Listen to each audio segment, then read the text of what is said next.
온 세상에 전염병으로 인해서 너무나 많은 사람들이 고통을 받고 있고, 더 나아가서는 예배를 드리지 못하고 그러한 일들이 많이 있습니다. 하나님께서 사람을 창조하신 목적 중에 하나가 사람들에게 경배를 받으려고 만드셨잖아요.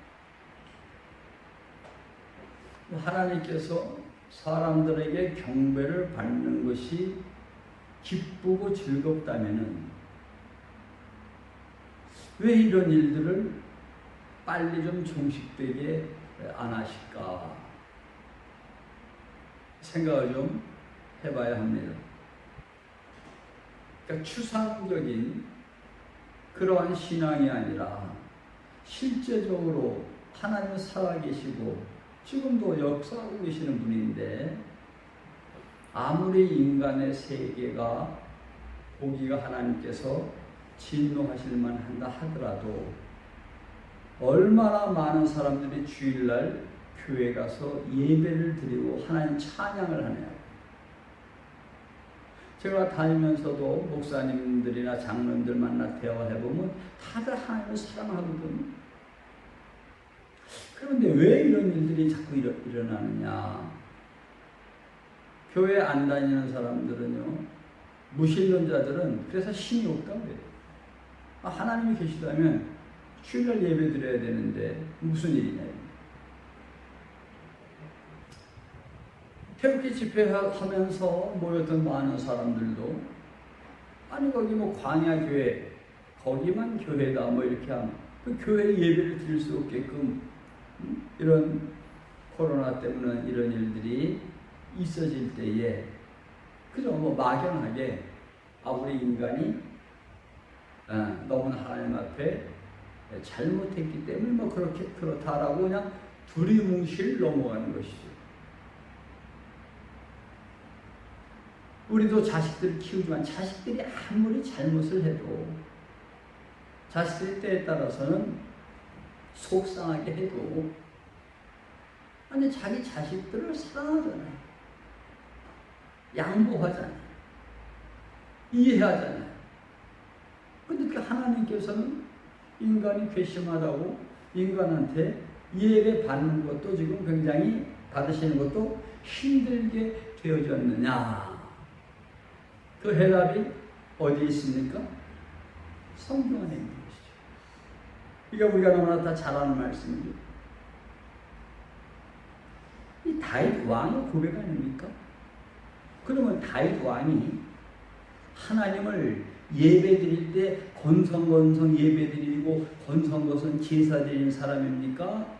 다윗이 아주 전심전력 다해서 정성을 다해서 최선을 다해서 제사를 드리는 사람입니까? 다윗 왕은 시편을 통해서든 성경 어디를 봐도 최선을 다해서 예배를 드리는 사람이죠. 그렇기 때문에 법궤가 자기한테 막 올 때 막 춤을 추고 바지가 흘러내리는 것도 잊어버리고 너무너무 하나님 앞에 예배하고 제사하고 하는 걸 너무나 좋아하고 어떻게 보면 최고의 가치로 생각을 했단 말입니다. 얼마나 큰 가치로 생각했습니까? 다윗 전에 사울 왕은 사무엘 선지자가 늦게 온다고 누가 제사를 드렸어요? 자기가 드렸죠. 자기가 드렸죠. 근데 이 다윗은 자기가 아무리 왕이라 하더라도 제사 하나 드리는 것, 예배 하나 드리는 것도 제사장이 있어야 되고 대제사장이 있어야 되고 그러한 것들을 잘 구별하면서 최선을 다해서 하나님을 섬겼던 사람이란 말이에요. 그런데 이 본문 잘 아시지만은 그렇게 최선을 다하면서 하나님을 섬겼고 예배를 신령과 진정으로 예배를 드린다 생각하면서 그렇게 드렸고 또 너무나 많은 번제 하나님 앞에 제물도 잘 드렸던 사람이에요. 근데 오늘 뭐라고 고백을 합니까? 하나님께서는, 주님은 무엇을 즐겨 안 하세요? 제사를 즐겨 안 하시는 것이죠. 그 일반적으로 교회 다니는 사람들은 하나님은 예배를 뭐 하실 것이다? 기뻐 받으시고 즐겨 받으실 거라고 생각을 하는 것이죠. 근데 오늘 다윗은 단언을 하는 것이죠. 하나님께서는 제사를 즐겨 아니하신다. 하나님께서 제사를 즐겨 하시는 줄 옛날엔 생각을 했는데 시편을 쓸 때 다윗이 생각하고 다윗이 알기에는 하나님은 제사를 즐겨 아니하신다. 만약에 과거에 다윗이 제사를 드렸을 때처럼 하나님께서 제사를 즐겨 하신다고 생각을 했다면, 그렇지 않으면 내가 뭐하다? 드렸을 것이다. 그럼 시편 50편을 쓸 때에 하나님의 영, 성령으로 인하여 다윗이 무엇을 확실히 알고 있습니까?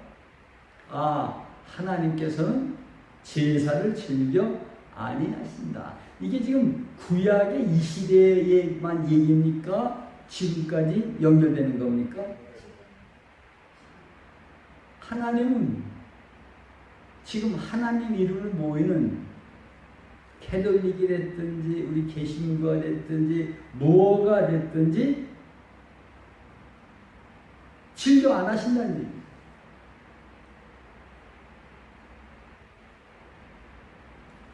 또한 주는 번제를 기뻐 아니하신다. 그러면은 도대체 하나님께서 즐겨하시고 기뻐하시는 제사는 뭐냐 보니까 17절에 하나님의 구하시는 제사는 무엇이라? 상하신. 그러니까 지금 여러분 예배 드릴 때 어떤 심령으로 예배 드려야 돼요? 상하신. 일반 모임의 예배는 상한 심령으로 드려요? 대부분 다 기쁨으로 드려요? 기쁨으로 드려요. 다윗이 알게 되어진 것이죠. 성령님을 통하여 알게 된 것입니다. 그리고 상한 심령이 뭔가 했더니 그 뒤에 하나님이여 상하고 통회하는 마음을 주께서 멸시치 아니하시리이다. 상하고 막 통회해야, 상하고 통회하는 마음이 있어야 상한 심령의 제사, 하나님이 구하시는 예배라 이런 얘기. 그랬을 때 삶이 좀 어려워서, 지금 코로나 문제로 세상이 시끌시끌하고, 또한 서울시장이 자살을 하고, 나라가 지금 너무 힘들어지고, 이런 모든 것들을 얘기하는 것은 세상적인 그러한 상한 심령은 될 수 있을지 모르겠지만 영적인 상한 심령은 아니라는 얘기입니다. 그러면 영적인 상한 심령을 우리가 돼야 된다는 얘기죠. 그럼 그 영적인 상한 심령이 뭐냐? 성경에 나와 있죠. 같은 시편 51편에 보면은 5절에 이렇게 표현하죠. 다윗이 내가 죄악 중에 출생하였으며 모친이 죄 중에 나를 잉태하였나이다. 모친이 죄 중에 다윗을 잉태했다는 이야기는 죄 중에 잉태한 거예요. 성령으로 잉태한 게 아니라 죄로 잉태한 겁니다. 그러니까 성령으로 잉태한 존재는 누구밖에 없죠? 예수 그리스도밖에 없는 겁니다. 예수 그리스도밖에 없는 거예요. 그러니까 예수님만 성령으로 잉태한 것이고 사람들은 다 뭐 중에 잉태? 죄 중에 잉태하는 겁니다. 그래서 죄 중에 잉태하고 죄악 중에 출생했으니까 세상에 태어나면 영적으로 무슨 덩어리가 태어나는 거예요? 죄 덩어리가 태어나는 거예요. 그럼 죄 덩어리로 태어나서 이 세상에서 아무리 선한 일을 하는 것 같고 좋은 일을 많이 하는 것 같은 사람들이 너무나 많잖아요. 박우순 시장도 민권 변호사라서 좋은 일을 많이 했다고 해요. 그럼 좋은 일을 많이 했다고 사람 다 생각을 하는데 영적으로 보니까 무슨 덩어리가 한 얘기예요? 죄 덩어리가 열심히 산 거예요. 죄 덩어리가 열심히 산 거예요. 그러면 죄악 중에 출생했고 죄 중에 잉태되어졌다. 이걸 분명히 알면 난 죄 덩어리라는 얘기죠. 그럼 죄 덩어리는 움직이면 뭐만 자꾸 짓는 거고 나와요? 죄만 짓는 거죠. 그러니까 사람들 볼 땐 정치 잘한다라고 박수 치는지 모르겠지만 영적으로 전부 죄 짓는 거란 말입니다. 그래서 다윗이 이 고백을 왜 합니까? 성령께서 다윗에게 왔었잖아요. 사울 왕을 떠나서 성령께서 다윗 왕이 왔었잖아요. 왕 되기 전에. 그리고 성령으로 계속 사는 사람인데, 성령으로 살았으니까 자기는 성별된 사람이고 의인이 될 수도 있고 여러 가지 생각을 했겠죠. 근데 정작 밧세바 범하고 우리아 죽인 다음에 나단 선자를 통해서 자기가 못덩어리를 알게 된 거죠. 죄덩어리라는 걸 알게 되죠. 이 죄덩어리라는 게 알게 되어지면 죄덩어리가 드리는 예배를 주님이 받으신다 안 받으신다? 안 받으신다. 죄덩어리가 여러분 예물을 드리면 받는다 안 받는다? 안 받는 겁니다. 여러분 아주 징그러운 그 진해 같은 것, 징그럽게 바닥을 기어다니는 그런 것들이 여러분과 저에게 경배한다고 지가 돌아다니면서 개미 한 마리 잡아가지고 우리한테 바친다고 그러면 우리가 기뻐해야 해요. 관심도 없는 얘기죠? 그러면 그 미물인 벌레가 우리에게 뭘 한다 하는 것은 아무 가치가 없는 거잖아요. 그러면 그 벌레나 사람이나 그래도 공기는 있어야 되고 산소는 있어야 되고 물은 있어야 되고 땅은 있어야 되고 이렇게 살잖아요. 그런데 하물며 죄 덩어리인 사람들이 드리는 예배, 죄 덩어리들이 사람들이 하나님 앞에 드리는 번제를 주님이 기뻐하실 수가 있다 없다? 전혀 없이 구할 수 있는 것이 영적으로 보는 거예요. 그러면 그나마 하나님께서 구하시는 제사는 무엇인가 고민하고 다윗도 그랬겠죠. 그래서 알게 된 거죠. 자기 실존을 아는 것이 상한 심령. 그러니까 회개하라 천국 가까이 왔느니라. 자기 실존을 알아야만 되는 것이에요.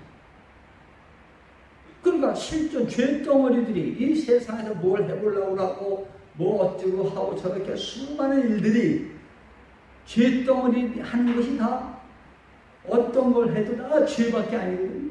그럼 난 죄를 진 게 없다고 사람들이 그래요. 나는 세상을 그렇게 안 살았어. 죄를 짓지 않고 살았어라고 법적으로는 한국의 법적으로는 세상의 법적으로는 죄를 안 졌는지 모르지만 영적으로 보니까 죄덩어리가 움직이는 건 다 뭐 짓는 거예요? 죄 짓는 거예요. 그렇죠?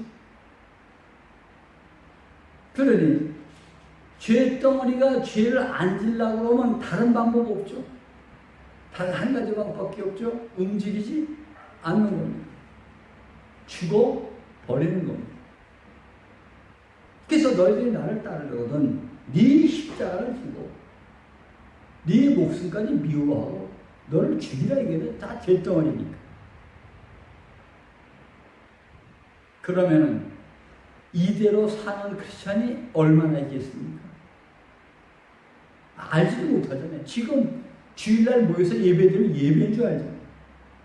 아니, 우리 실존을 보면 그게 아니란 이야기죠.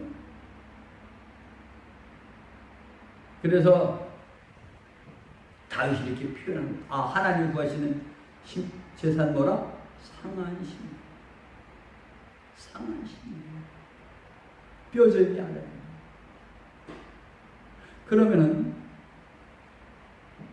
이게 도대체 어떻게 살아야 되느냐? 예배 드리는 것뿐만이 아니라 도대체 어떻게 살아야 되느냐? 자, 아까도 제가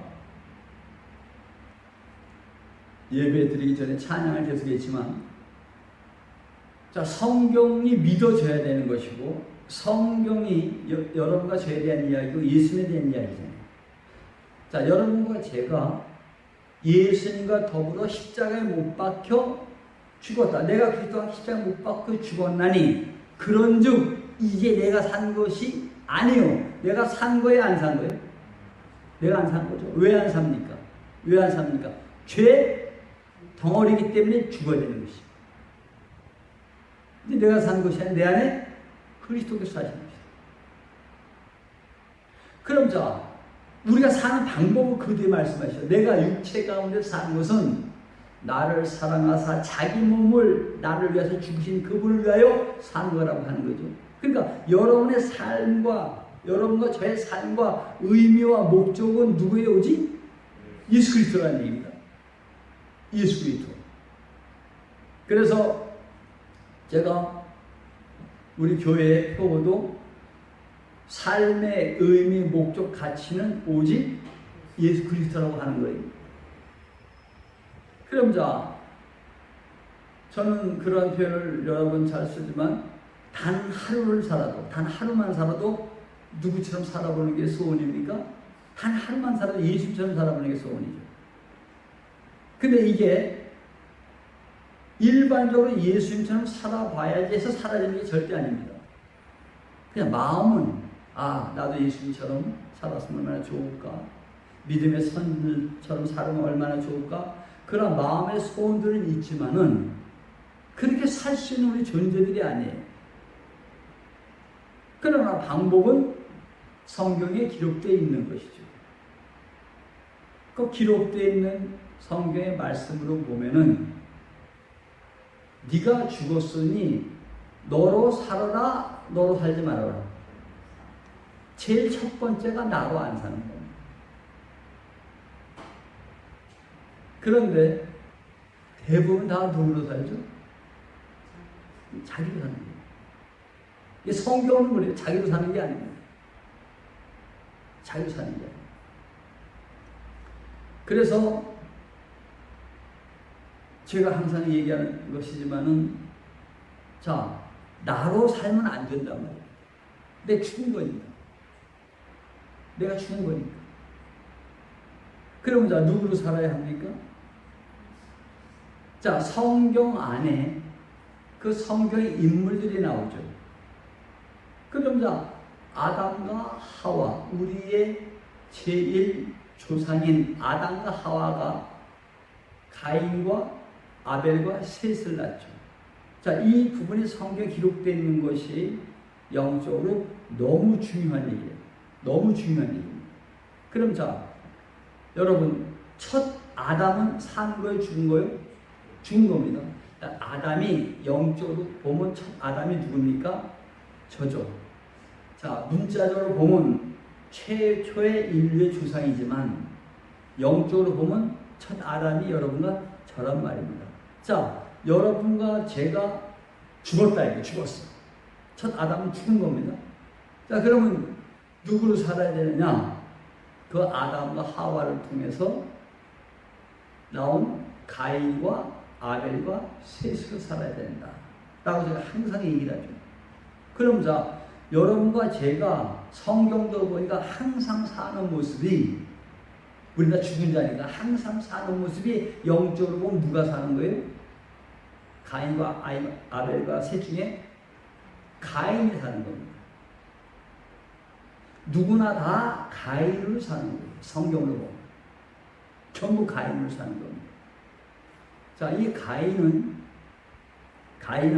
자기 나름대로 아무리 하나님 앞에 예배를 드리고 번제를 드리고 무엇을 해도 하나님이 받으시오 안 받으시오? 인간의 모든 삶을 가인이라는 걸 알면 하나님은 가인의 제사를 절대 안 받죠. 그러면 자, 가인이 자기의 제사를 안 받았기 때문에 생긴 심령이 무슨 심령이에요? 상한 심령이잖아요. 상한 심령. 그래가지고 자기 동생 죽이잖아요.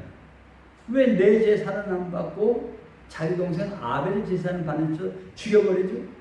그럼 가인과 아벨의 이야기가 그냥 그 당시의 역사의 한 얘기가 아니라 여러분과 제가 모든 사람들은 누구의 삶을 사는 것이다? 가인의 삶을 사는 거라는 걸 분명히 알면, 그걸 분명히 알면 여러분과 제 삶은 죽은 겁니다. 가인의 삶이라는 걸 알면 가인이 하는 일을 알아야겠고, 가인이 하는 모든 제사와 번제를 주님이 받는다 안 받는다? 안 받는 걸 알았으니 다윗 왕은 자기가 뭐라는 걸 아는 거예요? 가인의 걸 아는 겁니다. 도저히 자기가 드리는 예배, 자기가 드리는 번제를 안 받으시는구나. 그래가지고 자기가 가인의 걸 아는 거예요. 그럼 자, 이 가인이 하는 일, 아무리 예배를 드려도 주님이 안 받으세요. 자, 안 받으시니까 상한 심령 돼서 한 짓이 뭐예요? 아벨을 죽여버렸죠. 자, 제가 항상 얘기해줘.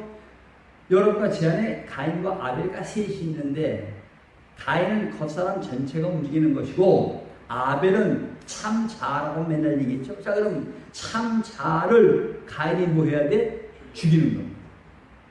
매일 죽이는 겁니다. 이것이 성경이 이루어져 가는 거예요. 가인은 아벨을 죽이는 겁니다. 그러니까 가인이 아벨을 죽인 많지, 가인이 아벨을 죽이면 아벨 대신 하나님이 아담 하와 중에 누굴 주죠? 셋을 주는 것이. 그게 뭡니까? 여러분과 제가 첫사람 아담이잖아요. 여러분과 제 안에 셋이라는 하나님의 생명을 주신다는 얘기 아닙니까? 그래서 이 부분에 집중을 하고 살아야만 되는 거기 때문에 가인의 제사, 이 가인의 삶은 하나님이 전혀 기뻐하신다는 걸 알아야 된단 말이에요. 그러니까 이 온 세상에 이 수많은 지금 잘못되어져 있는 많은 고통과 환난은 하나님께서 우리 인류에게 주신 메시지가, 나는 이제 상한 심령의 제사를 받기 원하는데 너희들은 제사와 번제를 내가 기뻐 받는 줄 알고 착각하는구나. 네 실존을 알고 네 제사를 드려라, 드리지 말라. 드리지 말라는 겁니다. 그래서 새로운 기독교, 성경적인 기독교가 다시 되려면 누구로만 살아야 된다? 예수로만 살아야 된다. 그래서 여러분, 제가 하루에 2시간이든 3시간이든 누구로 사는 훈련을 자꾸 하라? 예수님으로 사는 훈련을 하라고 합니다. 이 훈련 너무너무 중요한 겁니다. 그래서 실제로 예수님으로 사는 그 일에 여러분이 더 집중하게 되면 실제 하나님께서 여러분 속에는 악한 세력, 겉사람의 모든 것들을 자꾸 소멸시키시고 주님의 생명으로 충만케 하는 그런 역사의 하나님을 반드시 믿으시고, 오늘부터도 정말 상한 심령으로 우리가 제사를 드리는 여러분과 제가 되어지기를 예수 그리스도 이름으로 복비를 드립니다.